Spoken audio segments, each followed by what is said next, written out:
So awareness, if you move into your awareness, you explode into the oneness of the existence. If you move into the mind, you move into the discretion of splitting the world into pieces.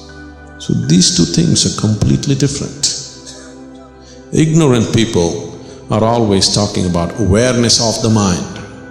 There is no such thing. Because for ages, ignorance has ruled the planet and it continues to rule. Always, the major forces in the planet have always been of ignorance, not of awareness, not even of sense, unfortunately. Very easily we can make the world into a moment of sense, because that we can do with mind. Making it into a moment of awareness is a different job altogether. It needs mass enlightenment. Mass enlightenment's how… I can tell you something, but there are some of you who will get scared and want to leave right now. I will assure you, I have no intentions of mass enlightenment, okay? But let me tell you, it's a beautiful, beautiful example. If you can look at it with openness, because in the United States you have some very negative experiences in this direction. The moment I utter this, some of you will get paranoid. It happened, I don't remember which century. Sundarmurti Nayanar, any Tamil people? Somewhere 7-8 centuries ago.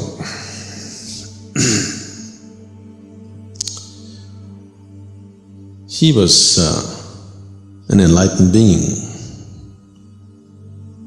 He was a Bala yogi at the age of 6. He walked, expressing his spiritual dimension in a very beautiful way. When you're a child, you can't teach, so he's saying his enlightenment out in very beautiful ways. Most of it has gone unrecorded. What little was recorded is of such immense beauty. So when he became a young man, 7 centuries ago, in India being the kind of culture it is, because he comes from a little royal lineage, he has to get married.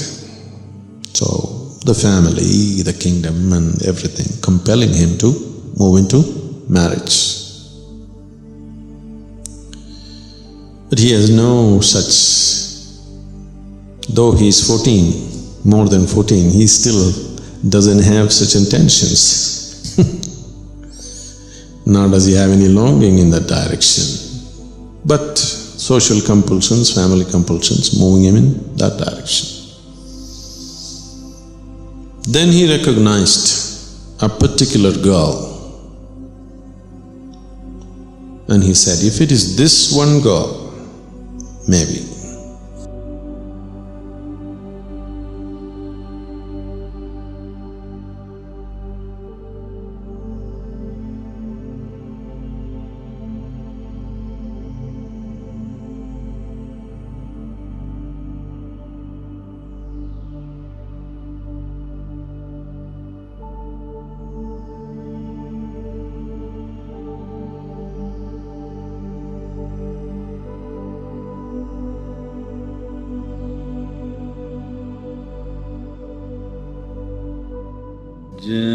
Jananam sukadham maranam karunam milanam maduram smaranam karunam Kalavarani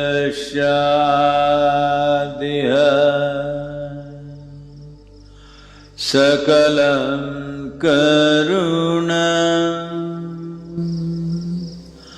samayadipate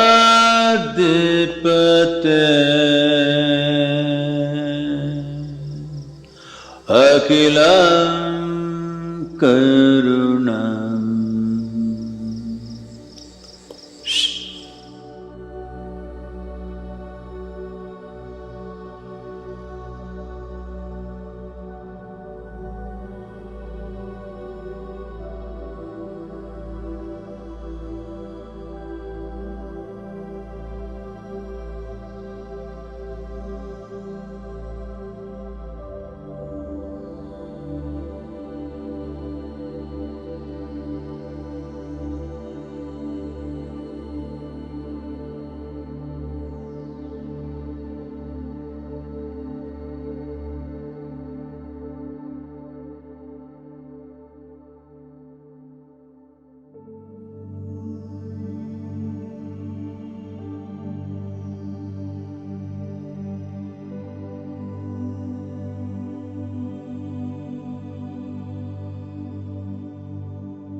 Every day, the period from 6:20 to 6:30 p.m. is an opportunity to experience Sadhguru's presence and establish a special contact with him. You can experience Sadhguru's presence during this period at your local time, irrespective of your physical location. The presence time also involves the Brahmananda Swaroopa chant, a consecrated sound.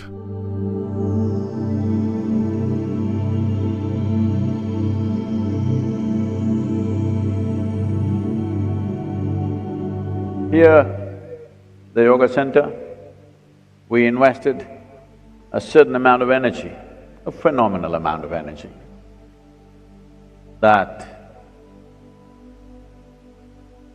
even if you're like a stone, we can shake your spine a little bit. We can have you reverberating, no matter who you are. If with little willingness if you come. If you come with unwillingness, we are willing to work with you. So we invested energies, and particularly for those of you who are little resembling rocks, I'm not saying rocks in a negative way, you know you're rock. That's not negative. You rock is just grammatically wrong, so I'm saying you are like a rock. Even if you are like a rock, well, we set up times of the day.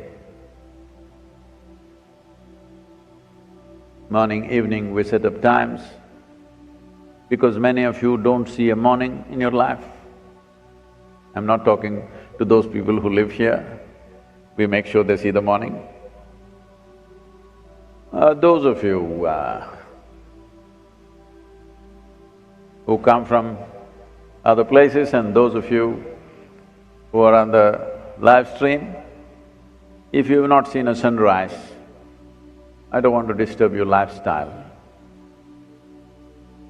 So evening, 6:20, we have set a time. At that particular time, there is a certain concentration of energy. Particularly if you've been initiated, it'll be very strong. Even otherwise, if you use some kind of thought, emotion, image to get connected to this space, we can see that that particular time works for you as a strong presence. So, between 6:20 and 6:40, these 20 minutes, all this costs life. We've invested a certain amount of, certain dimension of energy. Whatever time zones you are, your local time, 6:20, morning or evening, you could become available to this.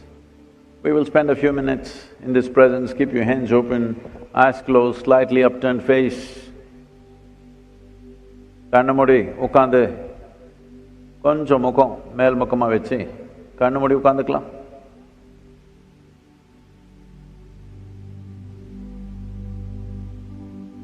மனிதனாக இருந்தாலும் கொஞ்சம், அதுக்கு கம்மியாக இருந்தாலும் பண்ணிக்கலாம். என்னத்துக்கு என்ன, கொஞ்சம் பேர் அந்த சின்ன செடி மேலே ஏறி உட்காந்துக்கிறாங்களா, அவருக்கெல்லாம் சொல்கிறேன் நான்.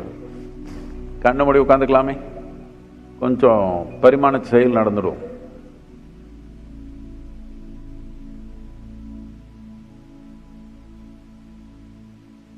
Say this after me, very gently, மெதுவா கொஞ்சம். என் பின்ன சொல்லலாம், என் கூட வேண்டாம், என் பின்ன சொல்லுங்க. Brahmananda Swaroopa, Brahmananda Swaroopa, Isha Jagadisha, Isha Jagadisha, Akilananda Swaroopa, Akilananda Swaroopa, Isha Mahesha,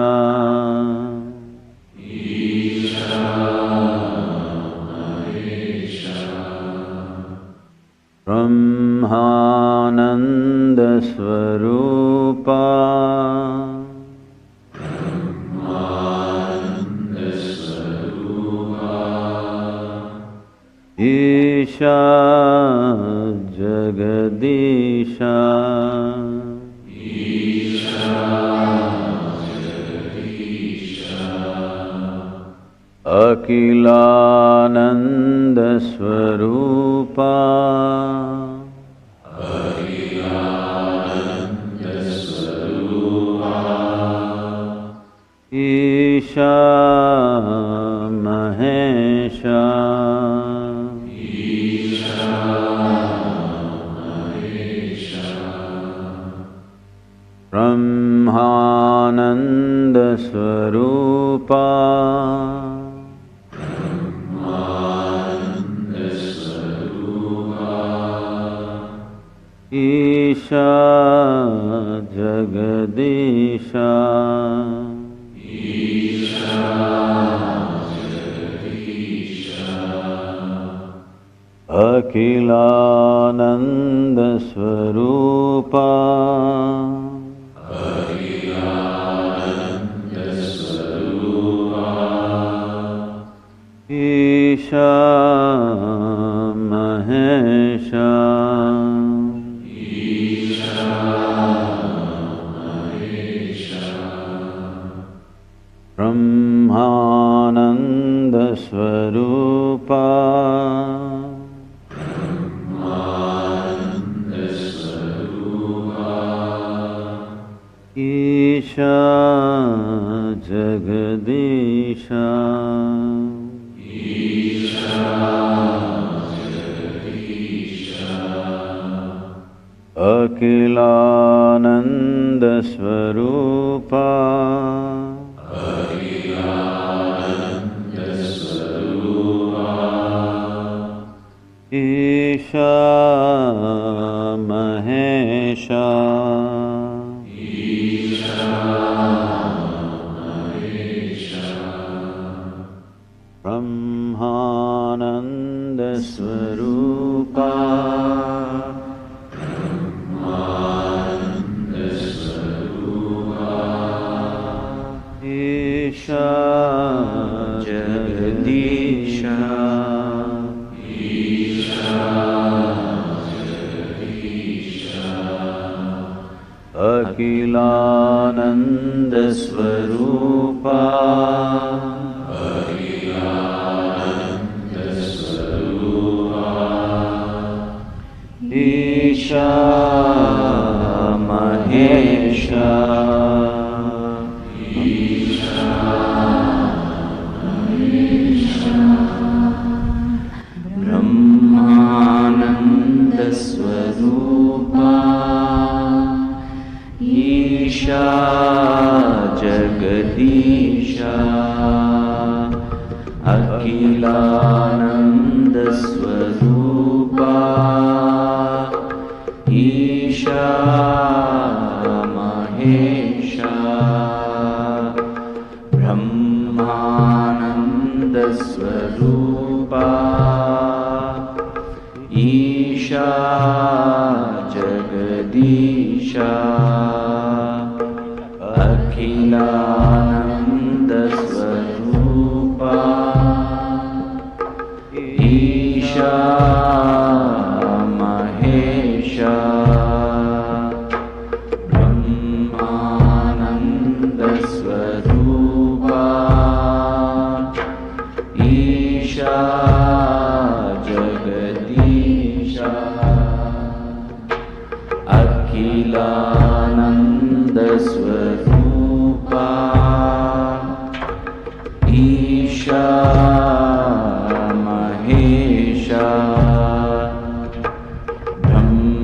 Brahmanand Swarupa Isha Jagadisha Akhilanand Swarupa Isha Mahesha Brahmanand Swarupa Isha Jagadisha Akhilanand Swarupa Isha Mahesha Brahmanand Swarupa Isha Jagadisha Akhilanand Swarupa Isha Mahesha Brahmanand Swarupa Isha Jagadisha Akhilanand Swarupa Isha Mahesha Brahmanand Swarupa Isha Jagadisha Akhilanand Swarupa Isha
Akhilananda Swaroopa Isha Mahesha Brahmananda Swaroopa Isha Jagadisha Akhilananda Swaroopa Isha Mahesha Brahmananda Swaroopa Isha Jagadisha Akhilananda Swaroopa Isha Mahesha Brahmananda Swaroopa Isha Jagadisha Akhilananda Swaroopa Isha Mahesha Brahmananda Swaroopa Isha Jagadisha Akhilananda Swaroopa Isha Mahesha Brahmananda Swaroopa Isha Jagadisha Akhilananda Swaroopa Isha Mahesha Brahmananda Swaroopa Isha Jagadisha Akhilananda Swaroopa Isha Mahesha Brahmananda Swaroopa Isha Jagadisha Akhilananda Swaroopa Isha Mahesha Brahmananda Swaroopa Isha Jagadisha Akhilananda Swaroopa Isha Mahesha Brahmananda Swaroopa Isha Jagadisha Akhilananda Swaroopa Isha Mahesha Brahmananda Swaroopa Isha Jagadisha Akhilananda Swaroopa Isha Mahesha.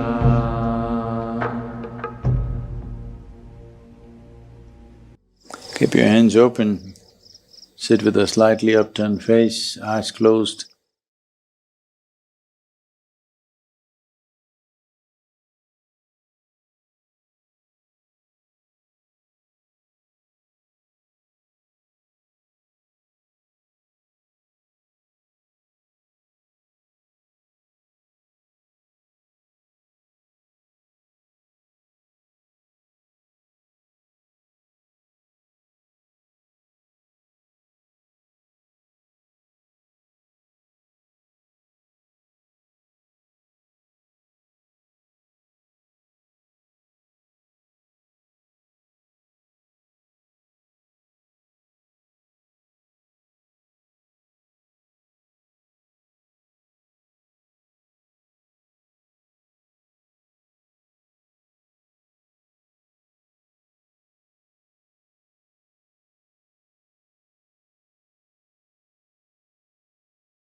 Shivanage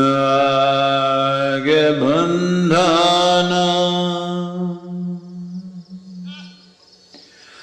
Yogeshwara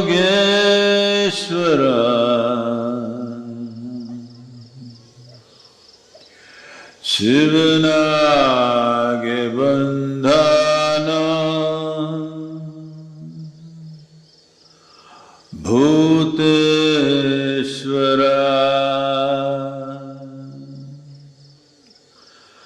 Shivanage bandhana Lingeshwara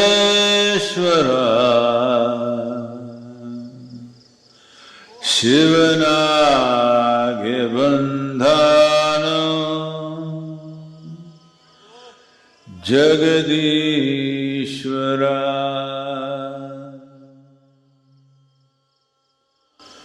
Bandhano Madheva Baharupiya Kandano Kandhano Ijiviya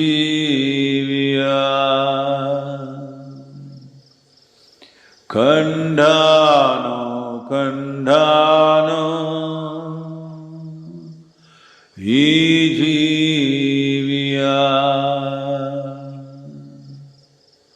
Yanjiva Veundhano Shivarupiya Tandhano Tandhano Gnanamrita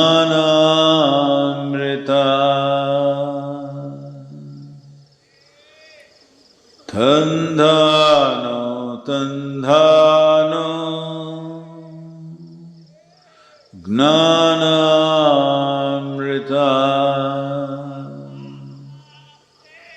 Tandhano Tandhano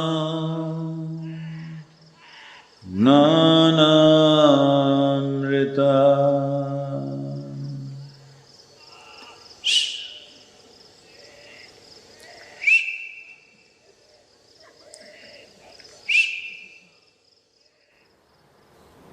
Take your own time.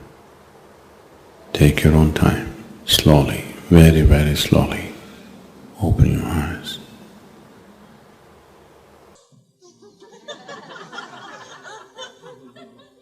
No, he had other intentions.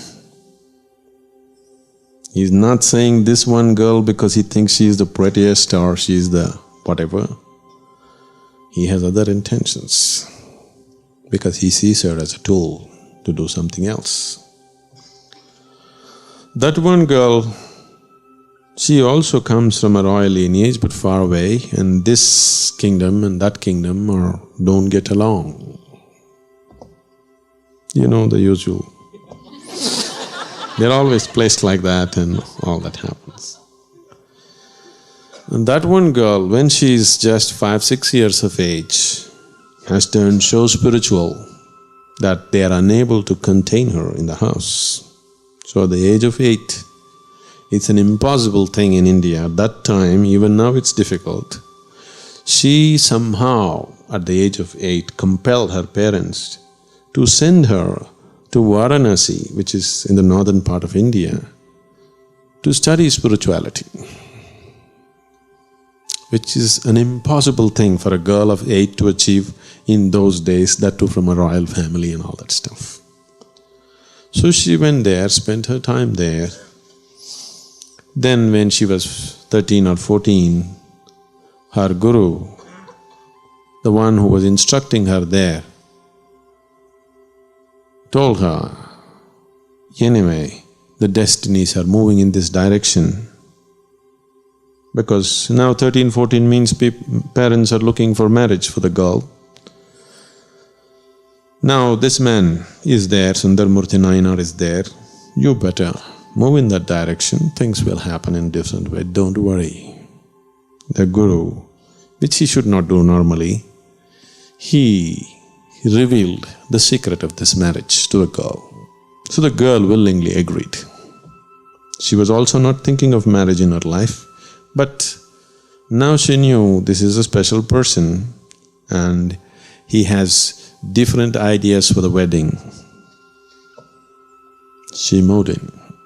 So somehow the family is reconciled because these two are such extraordinary beings that everybody can see. They have large followings by the time when they're still children. So the marriage fixed. So for the marriage, all kinds of important people around South India are invited. Over 3,000 people assembled for the marriage, for the wedding.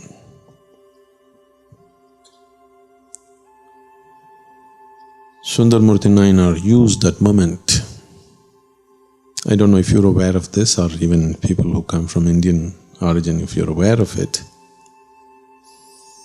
When the wedding is happening, the wedding ceremony in India is such that the priest is mumbling all kinds of things that you don't usually pay attention to.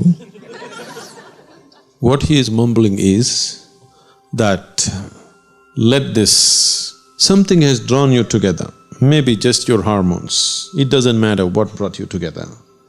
Something has brought you together. May this union lead to ultimate union. That's the whole ceremony. May this simple attraction of male and female become a longing and a way and a method for you to reach the highest union, which is yoga or enlightenment or whatever you call it. That's the whole wedding ceremony. The Hindu way of life, that's how it is. Most people don't get beyond hormones, that's different. Maybe emotions, they won't go beyond emotions. If they have reasonably pleasant emotions, it is considered a successful marriage, isn't it? If you have reasonably pleasant emotions between two people, it is considered a successful marriage. But the very wedding process is looking forward to an ultimate union, not just for emotional union or hormone satisfaction, looking for an ultimate union. So Sundaramurti Nayanar had different ideas for the wedding. He wanted this to become an ultimate union, not just for him and his bride, for all the guests who have come. Generous man.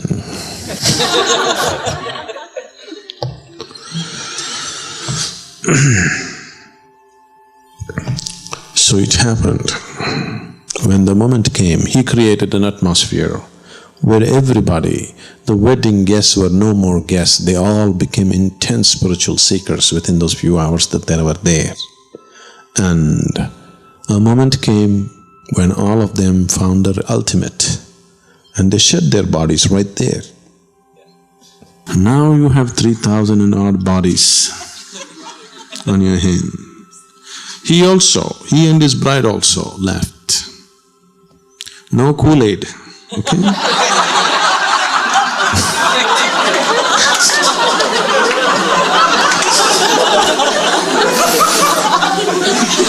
This is simply getting a mass of people into that dimension in such a short period of few hours of being there for the wedding. An incredible thing happened there, that over 3,000 people were fully enlightened and they shed their bodies in full consciousness. 3 centuries later, another poet saint came and we hear more about Sundaramurti Nayanar from him. Valalar, you heard of Valalar at least, the Tamil people? Valalar lamented, oh, why I didn't get the opportunity to be in that wedding. Why was I not an invitee? That I have to slog for my spirituality like this. Why didn't they invite me to that wedding? He lamented very beautifully, very poetically, many centuries later. So don't worry, we have no such intentions. Because I know some of you can get so paranoid with little things. We have no such intentions. What I'm telling you is, you need to understand what you're seeking. You must be clear. Right now, when you're not clear what you're seeking, you will always be one step forward, one step backward, one step forward, one step backward. Someone who takes one step forward, one step backward, obviously will not go anywhere. You walk forward, it's beautiful. If you walk backwards, at least you realize where you're going. But if you're one step forward, one step backward, you will remain a confusion for your whole life. You will remain a frustration for your whole life, isn't it? So, if you were planning to walk backwards, you're in the wrong place. If you're planning to one step forward, one step backward, it's tragic that you have to be here. If you're planning to walk forward, you must be clear where you're going. What is it that you're seeking? If this clarity doesn't arise, why I have to stress on this aspect more and more? Because how much ever I speak about it, wherever I go, it's not enough, because the so-called religions of the world, the so-called scriptures, and the self-transformation industry has so thoroughly messed it up. And every one of you at one time or the other picked up some bits and pieces from these sources, isn't it? Which is still playing their own tricks within you, isn't it so?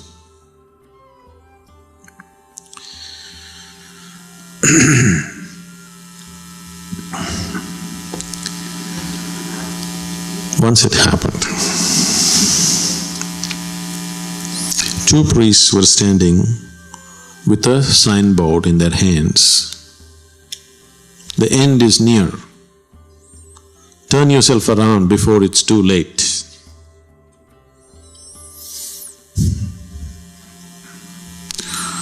One speeding car came. He saw this, put his head out of the window and said, "Leave us alone, you religious nuts!" And he sped on.